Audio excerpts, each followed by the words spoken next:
자, 보통 사람이 아닌 거 분명합니다. 지금 김종인 전 비대위원장까지 저격을 받고 아마 엄청난 충격에 빠져 있을 것입니다. 자, 여러분 놀라지 마시고요. 오늘 명태균 대표가 올렸던 페이스북 잠깐 한번 보겠습니다. 김영선이 있었다라는 장면이 있습니다. 자, 최근에 본인이 올렸던 페이스북 중에는 자, 이거 한번 보십시오. 오늘 오전에 올린 건데요. 김영선 있었다. 3월 5일 그 자리에 경희궁의 아침 1521호. 무슨 의미죠? 무슨 북한 암호문 이런 느낌이죠. 같은. 3월 5일이 무슨 날인데요? 자, 그래서 제가 말씀을 좀 드리면 2월 28일, 29일, 30일, 3월 1일 칠보사가 있었습니다. 하동 칠보사에서 모인 사람이 명태균, 칠불사. 아, 네. 명태균 그리고 김영선, 이준석, 천하람이 모였어요. 네. 아, 네. 그때 어떤 제안을 했고 그걸 거절했다고 지금 나왔지 않습니까? 네. 비례대표 1변 주면 자 계획신당으로 오겠다고 했죠. 그게 지금 3월 초에 일단락이 되어버렸습니다. 김정일 위원장이 방송에 나서 어떤 이야기 합니까? 본 적은 있지만 별거 아닌 사람이고 뭐 지가 나를 아버지로 모신다고 이렇게 했거든요. 그날 명태균 씨가 아버지는 죽었다라고 했습니다. 그거 잠깐만 페이스북 잠깐만 올려봐 주세요. 아버지는 죽었다는 게 있습니다. 자, 그게 있었는데 그 뒤에도 그 스탠스를 유지하니까 홍 시장하고 두세 번 공격하다가 이번에 홍 시장 와장창 무너져 버렸잖아요. 58만 6천원 홍 시장한테 받았다 이렇게 돼버린 거예요. 네. 그러고 나서 오늘 저걸 올렸는데 저 말이 무슨 말이냐. 네. 자, 한번 올려보십시오. 3월 5일 날 김영선이 있었다. 그리고 경희궁의 아침 저기 광화문에 있는 그 네. 유명한 오피스텔이에요. 아파트예요. 좋은데 아주 좋은데. 저기 누구 건데요? 저기 왜 갔는데요? 김종인 이사장. 네, 집이에요? 김종인 위원장의 사무실이에요. 사무실입니까 저기? 아. 제가 오늘 취재해 보니까 그렇게 들었어요. 김종인 위원장도 확인하지 않았는데 거기에 3월 5일 날까지 갔다는 거예요, 본인이. 그럼 다 깨졌는데 근데 날 한두 번밖에 안 봤다고? 거기 김영선 있었는데 나 있었는데 김종인 위원장 있었는데 그다음에 한 명 더 있었겠죠. 그거는 이제 지금 얘기할 수 없습니다. 이때까지도 딜을 했다는 거예요. 계속. 총선 되기 전에. 저게 비례대표 3번하고도 관계가 있는 겁니까? 3번도 다 깨졌고 이제 처음에는 1번을 달라고 해서 안 된다고 했는데 김영선 전 의원의 말은 다시 개혁신당에서 연락이 와서 그럼 3번은 어떠냐 하면서 노발대발하면서 정말 고함을 질렀다라는 얘기가 있어요. 아, 이 명태균 씨가 고함을 질렀다는 거. 아니 김영선 씨가 3번은 안 되니까 안 된다. 국회의원이 개혁신당에서 이제 그런 일이 있었는데 어쨌든 저걸 가지고 오늘 김종인 전 위원장을 이제 공격하는 메시지다. 어떻게 반응이 나올지 봐야 되겠죠. 자, 저렇게 치밀하고 집요하게 공격을 합니다. 오늘 아침에 CBS에서 나와서 어떤 이야기를 했는지 잠깐만 들어보겠습니다. 강혜경 씨가 2년 전 대선 당시에 윤석열 후보를 위한 여론조사를 이제 명태균 씨가 수행했고 그 과정에서 여론조사 비용 3억 6천만 원에 대한 대가로 김영선 전 의원이 나중에 공천을 받아낸 거다라고 지금 이야기하지 않았습니까? 소설가네요. 텔레그램을 수십 명이 갖고 있고, 예? 제가 휴대폰 가게도 하고, 예? 오빠 전화 왔어요. 녹취도 있고, 제가 그 일일이 그 반응을 해야 되나요? 어차피 검찰 조사 들어가면 다 나오는데. 거짓말 소설입니까? 제가 아까 말씀드렸지 않습니까? 예. 그 강혜경 씨는 예. 식탁 밑에 강아지라서 거기서 떨어지는 것을 보고 자기 혼자 상상을 하는 거예요. 아니 생각을 해보세요. 서울 한번 가봤대요? 그 다음에 거기 저 윤석열 대통령이나 김건희 여사나 아니면 그 수행할 그 서울에 가서 봤대요? 올라간 적은 있대요? 자, 이제 저렇게 이제 얘기를 했고요. 또 하나 더 들어보겠습니다. 혹시 그 미래한국연구소 관련된 본인의 녹취가 있습니까? 예. 그러면 미래한국연구소 이제 이겁니다. 자, 영수형 우리가 방송에서 여러 번 보여줬습니다. 혹시 준비되어 있으면 띄워주는데 3억 7천 얼마를 가지고 청구서 가져갔는데 못 받아왔다. 대신 뭘 받아왔느냐?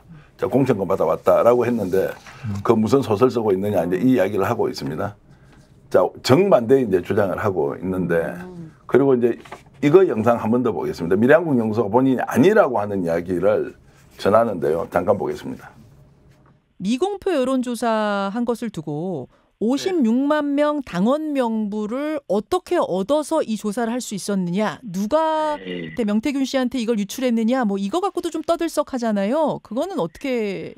그거는 제가 미래한국연구소하고 아무 상관이 없어요. 거기 그 5년 전에 예. 예, 제가 그 다 넘겨준 회사예요.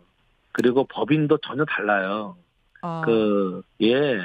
저는 그 법인하고도 아무 상관도 없어요. 아하. 근데 제가 이제 영업을 좀 도와주죠.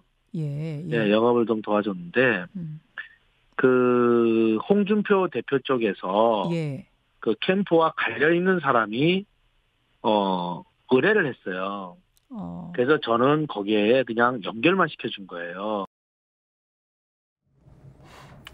자, 미래한국연구소는 본인 것이 아니다. 5년 전에 넘겨줬다고 하는데요. 실제 지금 미래한국연구소의 명의대표가 되어 있는 김땡땡 씨의 녹취를 저희들이 본인이 얼굴과 그다음에 이름과 그리고 목소리를 내주지 않았으면 좋겠다라고 했기 때문에 좀 저희들이 가공을 했는데 그거 듣고 이제 본격적으로 미래한국연구소의 주인이 누군지 3억 7천만 원짜리 그 청구서가 있었는지 없었는지 여러분들 의견을 듣도록 하겠습니다. 그 녹취 들어주십시오. 아, 그건 진짜 황당한데 이렇게 하는데도 미래한국연구소가 실질적으로 명태균이가 운영했다라고 할 수 있는 거는 여러 조항들이 있어요. 그러니까 증거는 아마 강혜경 씨가 아마 다 가지고 있을 거예요. 강혜경 씨가 말하는 거는 아니다라는 걸 주장하는 거는 그에 대한 자료나 음성을 다 가지고 있기 때문에 강혜경이가 하는 거고 미래한국연구소가 자기 아니다라고 본인 게 아니다라고 하는 거는 명태균이는 2011년도에 사업 부도 내고 국세가 한 3억 4,700인가? 그때부터 2011년부터 국세고 모두 내가지고 지금까지 신용 불량자예요. 자기 이름으로 아무것도 할 수 없어요. 그런데 뭐 그거를 다 항상 차명으로 운영해갖고 할 때부터 강혜경 씨가 그 명태균 씨하고 일을 했고 저는 이제 그 당시에 들었던 이야기인데 강혜경 씨가 모든 걸 해결하고 모든 걸 다 처리하면서 명태균의 지지에서 심지어 자기 집에 월세까지도 미래한국연구소가 설립을 했으면은 설립하고 거기에 대한 관련 서류 민감이라든지 아직까지 저는 미래한국연구소 통장도 미래한국연구소 통장조차도 저는 함부로 구경해 본 적이 없어요. 강혜경이가 다 명태균의 지지에서 다 처리했고 그게 처리한 자료까지 다 가지고 있을 거니까 왜 미래한국연구소가 명태균이 끄다라고 하는 게 아마 자료를 가지고 다 공개를 할 걸로 보여집니다. 명태균이가 고소를 하면은 오히려 더 잘 됐고. 자, 일단 미래한국연구소 문제로 좀 가보겠습니다. 자, 미래한국연구소는 명태균 씨와 아무 관계가 없고 나는 그냥 영업만 해줬던 사람인데 저 명의 사장인 김땡땡 소장은 증거도 다 있을 것이다. 그리고 지금까지 행사를 본인이 사장으로 다 했으면서 무슨 이야기 하느냐. 나는 통장도 거래 내역도 본 적이 없다. 말 그대로 이름만 빌려준 사장인데 벌금은 본인이 개인과 법인이 다 맡고 있는 이제 이런 상황입니다. 정반대의 주장을 하고 있는 거 김갑수 선생님 어떻게 봐야 됩니까? 저 경우는 뭐 글쎄 정황만 보더라도 예. 누구 말이 맞는지는 좀 뻔해 보이는데 한 가지 정말 이해가 안 가는 사실이 있어요. 그러니까 분명한 사실은 명태균 씨가 사람을 설득하고 일을 꾸미는 능력이 있다는 건 입증이 된 거 아닙니까? 근데 어떻게 저 측근들이 다 저렇게 등을 돌리고 있을까? 강혜경이라든지 지금 말하는 미래한국연구소의 바지 사장이라든지 예, 예.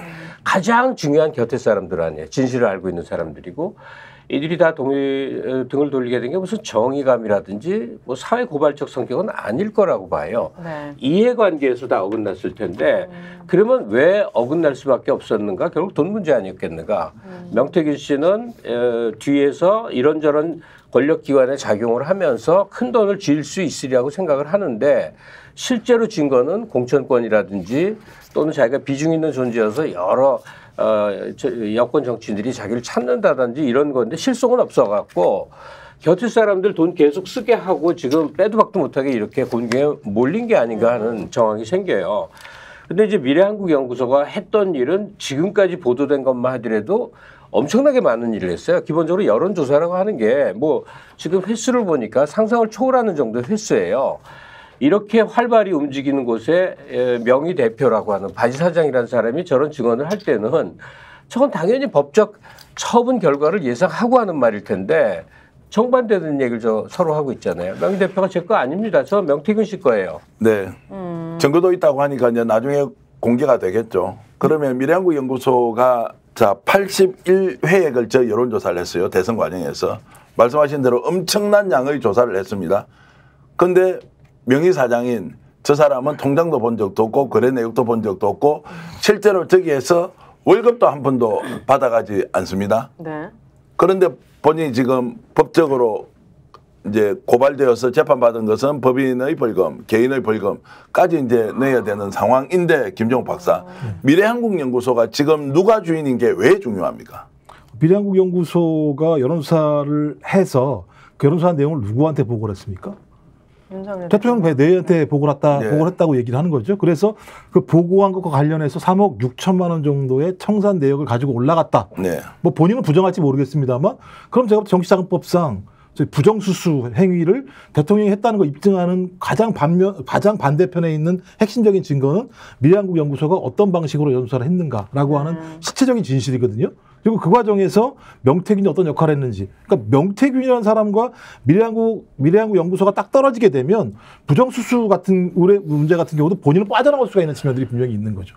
전 그래서 딱 두 가지입니다. 본인이 딱 두 가지를 부정해요. 미래한국연구소랑 나는 아무런 관계가 없다는 거 하나하고 56만 명 당원 명부랑 관계가 없다. 이 두 가지를 계속 강조하고 있는 거예요.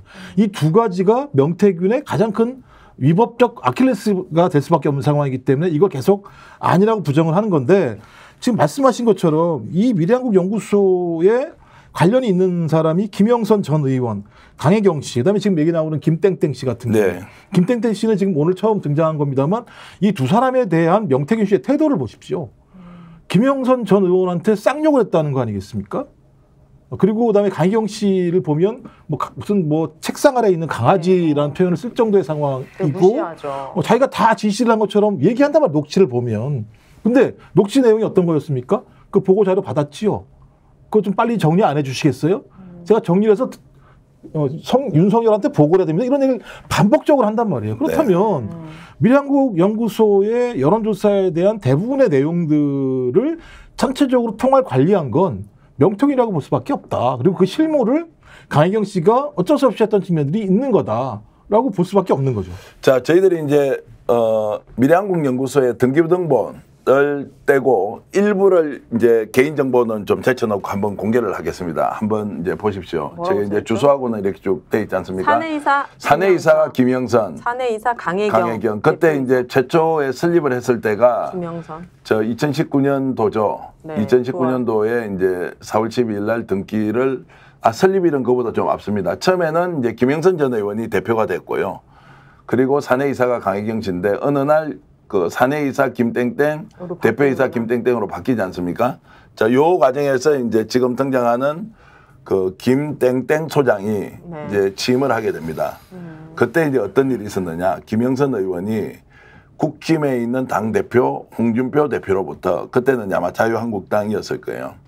3년 당원권 정지 조치를 받고요. 그리고 그때 또 수사받는 게 하나 생깁니다. 미래한국연구소가 우리공화당의 땡땡땡 후보의 조사를 하는데 그 수주를 명태균 씨가 해오는 거예요. 그러니까 당에서 징계를 받는 상황에서 뭔가 조사를 잘못해서 검찰 수사를 받게 되니까 대표이사를 급히 바꿔야 되는 거예요. 그때 이제 바꾼 사람이 저기에 나오는 김땡땡 이제 소장인데 그러면은 그 김영선이 대표로 돼 있는 저 회사의 근거를 가지고 나는 아무것도 한 것이 없다. 라고 하면서 이제 명태균 대표는 일관되게 주장을 하고 있죠. 그런데 김영선 의원이 대표가 될 때부터 배후에서 전체적으로 경영을 주도하고 진행을 했다는 것은 복수가 아니고 다수의 증언자가 있고 그 증거를 아마 이제 강희경 씨가 국회에서 국정감사에서 공개를 할 가능성이 있다라고 저는 보는 것이고요. 그래서 조금 전에 말씀하신 대로 미래한국연구소의 실질적 소유주가 그러면은 명태균이면 그 회사가 해왔던 수없이 많은 여론조사에 심지어 지금 뉴스토마토에는 여론이 뭔가 왜곡됐을 가능성이 있다고도 합니다. 조사 자체보다는 조사를 하고 난 뒤에 이것을 2차, 3차 가공을 했을 수 있지 않느냐라는 것까지 이제 나오니까 감당을 할 수 없는 상황까지 가버리니까 미래한국연구소는 내 것이 아니고 김땡땡 것이고 그 김땡땡은 김영선의 아재를 뭐라고 합니까? 표준어로 아재라고 합니까? 오촌 당숙이라 그렇죠.